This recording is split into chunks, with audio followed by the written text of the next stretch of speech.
Hello friends, मैं आप सभी का इस नए वीडियो में स्वागत करता हूं।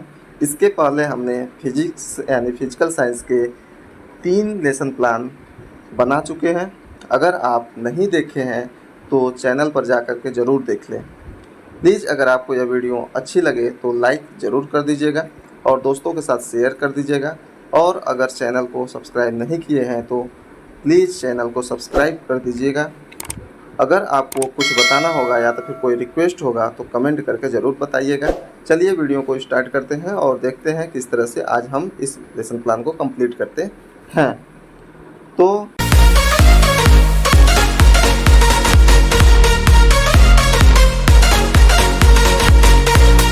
आज का जो लेसन प्लान है यह चौथा है।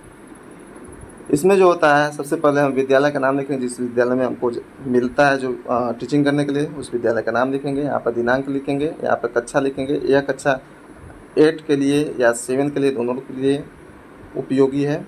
और विषय में जो होता है हम फिजिक्स लिख देंगे। उसके बाद चक्र, जो भी फर्स्ट सेकंड थर्ड जो भी होगा वो लिख देंगे। उपकरण में, टॉपिक में हम लिखेंगे परमाणु की संरचना और समय 30 मिनट। इसमें सबसे पहले है सामान्य उद्देश्य है। सामान्य उद्देश्य में पहला है जो होता है छात्र का विज्ञान विषय में रुचि उत्पन्न करना। दूसरा छात्रों में चिंतन और तर्क शक्ति का विकास करना। तीसरा जो है छात्र में वैज्ञानिक दृष्टिकोण का विकास करना। चौथा जो है छात्र में प्रायोगिक कार्यों में के प्रति रुचि उत्पन्न करना। पाँचवा जो है छात्र को विज्ञान विषय के दैनिक जीवन में उपयोगिता बताना। फिर नेक्स्ट जो होता है विशिष्ट उद्देश्य आता है। विशिष्ट उद्देश्य में जो होता है पहला ज्ञान होता है यानी नॉलेज होता है। नॉलेज में जो होता है छात्र परमाणु की संरचना में विभिन्न शब्दों, संकेतों, प्रत्ययों व उपकरणों को पहचान सकेंगे। फिर नेक्स्ट होगा जो होता है बोध यानी अंडरस्टैंडिंग होगा। इसमें जो होता है छात्र परमाणु के विभिन्न कणों, क्रमांक एवं संकेतों का व्याख्या कर सकेंगे। फिर नेक्स्ट जो होता है कौशलात्मक होता है, स्किल्स होते हैं। तो ये छात्र हाइड्रोजन परमाणु की संरचना के चित्र को रेखांकित करने का कौशल प्रदर्शित करेंगे। उसके बाद जो नेक्स्ट होगा जो कि अनुप्रयोग होगा, एप्लीकेशन बेस होगा। एप्लीकेशन में क्या होगा, छात्र परमाणु के विभिन्न कणों का निरीक्षण, विश्लेषण एवं तथ्यों के आधार पर निष्कर्ष निकलने में सक्षम हो सकेंगे। फिर उसके बाद जो होता है शिक्षण सहायक सामग्री होगा। शिक्षण सहायक सामग्री में जो होता है परमाणु की संरचना का चार्ट ले जाएंगे एवं समस्त कक्षोपयोगी सामग्री, मतलब कक्षा में कोई भी उपयोगी सामग्री हो जो पढ़ाने योग्य हो उससे रिलेटेड वो दिखा देंगे। फिर उसके बाद नेक्स्ट जो होता है पूर्व ज्ञान लिखेंगे। पूर्व ज्ञान में जो होता है हम लिखेंगे छात्र परमाणु के बारे में सामान्य जानकारी रखते हैं।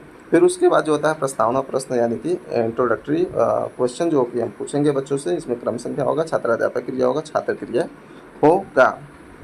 इसमें जो होता है पहला जो होगा पदार्थ किससे बना है, तो बच्चे आंसर देंगे। जो होता है पदार्थ छोटे छोटे कणों से मिलकर बना होता है। तो सेकंड क्वेश्चन पूछेंगे हम इन छोटे छोटे कणों को क्या कहते हैं, तो बच्चे आंसर देंगे इन छोटे छोटे कणों को अणु कहते हैं। तो नेक्स्ट क्वेश्चन हम पूछेंगे कि अणु किन कणों से मिलकर बने होते हैं, तो बच्चे जो होते हैं आंसर देंगे कि अणु परमाणुओं से मिलकर बने होते हैं। तो फिर नेक्स्ट क्वेश्चन पूछेंगे परमाणु किसे कहते हैं, तो बच्चे मौन हो जाएंगे यानी समस्यात्मक क्वेश्चन हो जाएगा ये।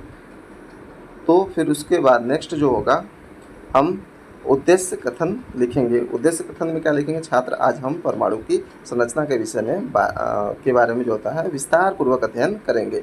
फिर नेक्स्ट लिखेंगे प्रस्तुतिकरण। ठीक है। फिर उसके बाद नेक्स्ट आएगा हमारा प्रस्तुतिकरण में आएगा 6 कॉलम बन जाएगा। 6 कॉलम में जो होता है होगा पहला जो होता है शिक्षण बिंदु होगा, दूसरा अपेक्षित व्यवहार परिवर्तन, तीसरा जो होता है छात्राध्यापक क्रिया, चौथा जो होता है छात्र क्रिया, पाँचवा उपकरण और छठा जो होता है सांप्रदायिक कार्य होगा। ठीक है। तो पहला जो होता है हम लेंगे शिक्षण बिंदु में परमाणु की संरचना। दूसरे में जो होता है अपेक्षित व्यवहार परिवर्तन लिखेंगे, छात्र परमाणु की संरचना को समझ सकेंगे। फिर उसके बाद छात्राध्यापक क्रिया क्या होगा कि चित्र दिखाते हुए, मतलब जो चार्ट ले गए उसको दिखाते हुए हम बच्चे से पूछते हैं कि यह संरचना कैसी दिखाई दे रही है।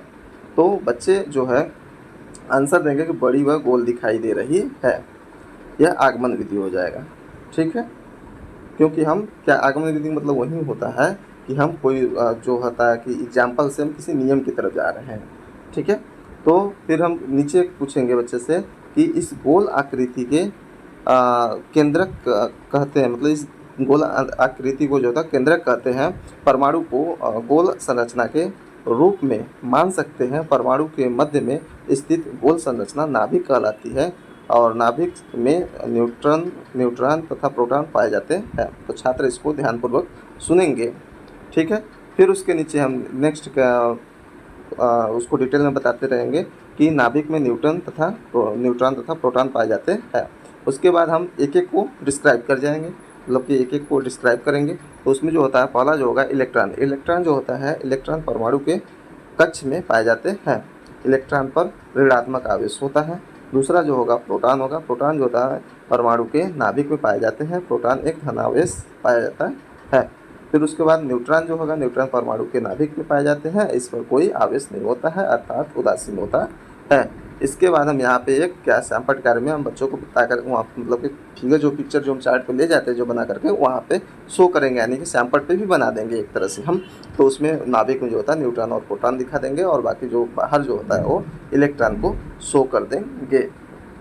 इसके बाद जो होता है नेक्स्ट जो होगा, हम दूसरा शिक्षण बिंदु ले लेंगे हम कि परमाणु संख्या तथा परमाणु या तो फिर परमाणु क्रमांक, दोनों सेम ही होता है। तो अपेक्षित व्यवहार परिवर्तन लिखेंगे, छात्र परमाणु संख्या के बारे में समझ सकेंगे। फिर छात्राध्यापक क्रिया में लिखेंगे किसी तत्व के परमाणु के नाभिक में उपस्थित प्रोटॉनों की संख्या तथा तत्व की परमाणु संख्या तथा या फिर परमाणु क्रमांक कहलाती है। इसे जेड से प्रदर्शित करते हैं। परमाणु संख्या जेड बराबर होता है प्रोटॉनों की संख्या। परमाणु उदासीन होता है, इसलिए किसी परमाणु में जितने प्रोटॉन होते हैं उतने ही इलेक्ट्रॉन होते हैं। छात्र क्रिया में क्या होगा, छात्र ध्यानपूर्वक सुनेंगे। उपकरण में जो है आगमन विधि होगा, क्योंकि एग्जाम्पल्स हैं नियम की तरफ जा रहे हैं, ठीक है। उसके बाद सैंपल क्रिया में जो होता है हम लिख देंगे परमाणु संख्या जो होता है जेड से प्रदर्शित करते हैं, ये जो होता है प्रोटॉनों की संख्या के बराबर होती है। उसके बाद हम नेक्स्ट लेंगे शिक्षण बिंदु ले लेंगे, क्या लेंगे, द्रव्यमान संख्या। द्रव्यमान संख्या जो होता है उसके बाद हम लिखे अपेक्षित व्यवहार परिवर्तन लिखेंगे, छात्र द्रव्यमान संख्या के बारे में समझ सकेंगे। उसको छात्राध्यापक क्रिया होगा किसी तत्व के परमाणु के नाभिक में उपस्थित प्रोटॉनों तथा न्यूट्रॉनों की संख्या का योग द्रव्यमान संख्या कहलाता है। इसे ए से प्रदर्शित करते हैं, ठीक है। फिर उसके नीचे हम डिटेल में बताते रहेंगे कि द्रव्यमान संख्या ए बराबर जो होता है प्रोटॉनों की संख्या पी प्लस न्यूट्रॉनों की संख्या एन होता है, ठीक है। तो छात्र ध्यानपूर्वक सुनेंगे। फिर यह भी आगमन विधि होगा। तो इसको हम जो बताएंगे, जो इसके फार्मूला जो बता रहे हैं, तो उसको हम ब्लैक बोर्ड पर लिखेंगे, ठीक है। फिर नेक्स्ट होगा सैंपट कार्य सारांश होगा। नेक्स्ट जो होता है सैंपट कार्य सारांश होता है। इसमें सेम वही लिखेंगे, हम दिनांक लिखेंगे, कक्षा और विषय विज्ञान, टॉपिक, समय, वही सब लिखेंगे। बाकी जो हम सैंपट कार्य जो हम करते रहते हैं उसी को सैंपल कार्य सारांश हो जाता है। वही सेम चीज़ वहाँ पे यहीं पे जो वहाँ पे लिखे रहते हैं वही सेम चीज़ यहाँ पे भी होता है, ठीक है। उसके बाद छात्राध्यापक निर्देश हम देंगे, क्या देंगे कि छात्र सैंपट पर लिखे गए बिंदुओं को अपने उत्तर पुस्तिका में लिखिए। उसके बाद हम पुनरावृत्ति करेंगे, बच्चे से क्वेश्चन पूछेंगे। क्या पूछेंगे, परमाणु कुल कितने कणों से मिलकर बना होता है, प्रोटॉन तथा न्यूट्रॉनों में क्या अंतर होता है, परमाणु भार तथा परमाणु क्रमांक में अंतर क्या है, और द्रव्यमान संख्या किसे कहते हैं, ठीक है।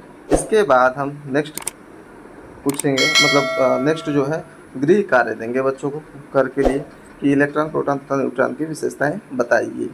फिर नेक्स्ट होगा पर्यवेक्षक टिप्पणी एवं सुझाव, यानी कि पर्यवेक्षक टिप्पणी यानी कि आप जो टीचर्स वहाँ गए होंगे टीचिंग के समय, जो पीछे बैठ कर मतलब कि जो ऑब्जर्व करते हैं, ऑब्जर्व जो करते हैं, तो वो उसमें आपको मतलब क्या अच्छाइयाँ हैं, अभी तक क्या क्या सुधार करनी चाहिए, तो उसके बारे में यहाँ टिप्पणी लिखेंगे। प्लस यहाँ पर जो होता है सिग्नेचर यानी पर्यवेक्षक के हस्ताक्षर भी होंगे। Thanks for watching.